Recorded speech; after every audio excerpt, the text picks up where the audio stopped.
Mumeze mute? Twizere ko mumeze neza cyane nk'ibisanzwe, natwe tumeze neza turashimira Imana. Gahunda ni yayindi, ni ugutegura ibiganiro bigamije gutegurira abantu kubaka urugo rwiza, kuba mu rugo rwiza, urugo rudahoramo amakimbirane, urugo abantu babamo bishimye, urugo abantu baticuza impamvu barugiyemo. Iyo ntego yacu ntituzayiteshukaho, ntituzayivanga n'izindi, ni yayindi. Uyu munsi rero twamaze kureba abantu bamaze kurambagizanya bitaye ku bintu bitandukanye, twavuze byose tumaze kwiga. Uyu munsi twahisemo kuvuga ngo ni ibiki abantu bagomba kubahiriza bamaze kugera mu rugo kugira ngo rwa rugo rukomeze ari urugo nyine rwiza. Ni ibiki abantu bagomba kubahiriza. Ibyo bintu nibyo tugiye kwiga kuri uyu munsi, ntabwo turi butinde. Ikintu cya mbere turabona ko abantu bagomba abashakanye bagomba kubahana buri munsi. Njye nshatse nakongeraho ni buri kanya, kubera ko kubahana ni ikintu cy'agaciro cyane mu bashakanye, kandi ntabwo ari ibintu byo gukorera imbere y'abandi bantu ngo abantu babone ko mwubahana. Oya, ni ibyanyu abashakanye, mu kubahana mu buryo muvugana, uko mukemurana ibibazo, uko mwitwarana mu gihe murakaye, uko mwubahana imbere y'abana cyangwa y'inshuti, ni ibintu by'agaciro cyane. Kubahana, ntusange uri gusuzugura mugenzi wawe, ntusange uri kumutesha agaciro, ntusange uri kumwereka ko nta mumaro afite. Kubahana buri munsi, buri kanya. Ni ukuvuga ngo iyo abantu bubahana, ubushakashatsi bwagaragaje ko iyo abantu batubahana hari ukuntu urukundo rugenda rugabanuka rimwe na rimwe, ariko kubahana yabirinda urugo gusenyuka. Iyo umuntu akubaha uhora utekereza kuri uko kuntu akubaha, bigatuma ubiha agaciro, bigatuma n'urukundo rukomeza kwiyongera. Ikintu cya kabiri ni ukuvugana uko. Mu bintu mugomba kwitaho buri munsi mumaze gushakana, kuvugana uko. Ntimukagire ubuzima bwo guhishanya. Abahishanya ibibazo, abahishanya amafaranga, abahishanya inshuti, imibabaro cyangwa ibyifuzo. Ugasanga umuntu agira amafaranga, umugabo ntayazi, umugore ntayazi. Ugasanga inshuti ntimuziziranyeho, ugasanga ibyifuzo byanjye si byo by'umugabo wanjye. Ugasanga abantu bahishanya utuntu, uburyo usanga n'ubundi babayeho ubuzima butari ubw'abashakanye. Niba ijambo ry'Imana rivuze ngo abashakanye baba babaye umubiri umwe, ni ukuvuga ko bagomba gusheyaringa ibintu byose. Mugomba gusheyaringa ibibazo, mugasheyaringa amafaranga, mugasheyaringa inshuti, mugasheyaringa ibyifuzo, ibintu byose n'imibabaro yewe mukayisheyaringa. Ni ukuvuga rero ntacyo umuntu aba akwiye kuba ahisha mugenzi we. Iyo umuhisha wowe watangiye kuba mu buzima bw'umwijima. Bwa buzima bw'umwijima nibwo buza gutuma urukundo rwanyu rugabana. Ubushakashatsi rero bwagaragaje ko ingo zivugisha ukuri akenshi zirarambana. Nuko abashakanye bavugisha ukuri, ingo zabo ziba zifite amahirwe menshi yo kubaho igihe kirekire. Ikindi kintu cya gatatu ni ugufatanya mu nshingano. Gufatanya inshingano, ntihabeho ngo ibyanjye ni ibyawe. Oya, ni ibyacu. Iyo tumaze gushakana ibintu byose biba bibaye ibyacu. Tuba tugomba gufatanya gahunda, gufatanya imirimo, gutekereza ku hazaza twese turi hamwe, gufatana ibyemezo hamwe. Donc nta bya runaka na runaka. Oya, ibintu ni ibyacu. Muba mugomba rero gufatanya mu nshingano. Ikindi cya kane, muba mugomba kurinda urugo rutwara nk'urukiko.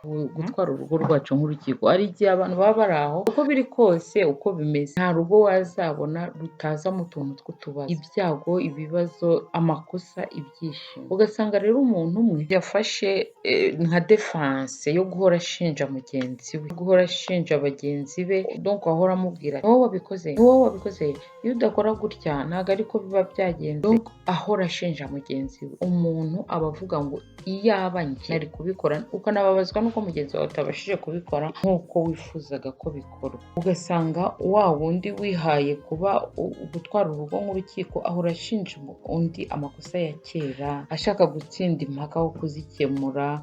Ntabwo mu rugo rwiza, ntabwo intego ari ugutsinda impaka. Mu rugo rwiza intego ni ugukomeza urukundo n'amahoro. Mu rugo rwiza ntabwo bahora bashinja ni wowe wabikoze, ni wowe wabiteye. Mu rugo rwiza ibyo bintu bine tugomba nabyo kubyitaho. Ikindi kintu tugomba kwitondera tugeze mu rugo, ni ibintu tugomba kwitaho cyane cyane twamaze kuvuga. kuvuga, ariko hari ibindi bintu tugomba kwitondera ikintu cyitwa kuzana abantu benshi mu bibazo by'urugo rwacu. Ntabwo buri kibazo cyose tugize kigomba kujya ku nshuti, ku babyeyi, ku mbuga nkoranyambaga, oya. Niba tugiranye ikibazo hagati yacu, hari ibibazo twebwe ubwacu tubasha kwikemurira nk'abashakanye. Hari ibibazo nk'abashakanye tuba tugomba kwikemurira, apana guhita uhamagara inshuti, abavandimwe, ababyeyi, oya. Tugomba kugira uburyo dukemura ibibazo byacu mbere y'uko bigera ku bandi bantu. Noneho tukirinda amagambo akomeretsa. Amagambo mabi buriya ntabwo ajya apfa gukira. Buriya igikomere cy'umubiri wagikira, ariko amagambo mabi ntabwo ajya apfa gukira. Niyo mpamvu uba ugomba kwirinda amagambo akomeretsa, ntuyabwire mugenzi wawe, nta gutukana, nta gusebanya, nta gutesha agaciro uwo mwashakanye, kuvuga amagambo yo kumuca intege, oya. Uba ugomba kwirinda amagambo yose yamukomeretsa. Uba ugomba kandi kutirengagiza ubuzima bw'amarangamutima. Niba mwarashakanye, hari abantu batangira neza rwose kubana, bakabana neza, bagatangira babana baganira, ariko mu gihe gito ugasanga batangiye kwirengagiza amarangamutima, ntibongere kuganira, ntibongere gusangira ibitekerezo, ntibongere kwitanaho, ugasanga nyine amarangamutima bayimye agaciro. Urugo ruba rukeneye igihe cyo kuganira, ruba rukeneye igihe cyo gusohokana rimwe na rimwe, ruba rukeneye gukomeza kwereka mugenzi wawe. Abashakanye baba bakeneye gukomeza kwerekana ko bagifitanye urukundo. Ibyo rero iyo mwirengagije amarangamutima, nimube mukiganira, nimube mugisangira ibitekerezo, nta kwitanaho, nyine amarangamutima aragenda, yamara kugenda ugasanga urukundo narwo rwarigendeye. Ubwo rero amarangamutima nayo ari ngombwa ko tuyitaho. Ikindi kintu tugomba kwitondera, tugomba kandi kwirinda kugereranya urugo rwacu n'izindi ngo. Akenshi nk'ubu muri iki gihe ubona ko imbuga nkoranyambaga zigenda zigaragaza ko ingo ari byiza gusa, gusa. Noneho wenda abaje ariko aberekana iby'ubuzima bw'ingo bakatwereka ko ari byiza, ntukwibwire ko izindi ngo zitagira ibibazo, urebere kuri izo zo ku mbuga nkoranyambaga, cyangwa ngo uhurire mu zo mwahuriye muri fete n'iki ngo abe arizo ureberaho. Izindi ngo nazo zigira ibibazo. Ntabwo watekereza ko abandi bashakanye bahora bishimye, wowe akaba ari wowe ufite ibibazo, oya. Buri rugo rugira urugendo rwarwo, kandi buriya igihari ni uko nta rugo rutagira ibibazo byarwo. Ubwo rero muba mugomba nabyo kubyitaho, ntufate urugo rwawe ngo ujye kurugereranya n'urw'abandi, ahubwo wowe fata urugo rwawe urukore nyine nk'uko ubishaka, ariko buri wese ku ruhande rwe aba agomba kuzanisha amahoro mu rugo.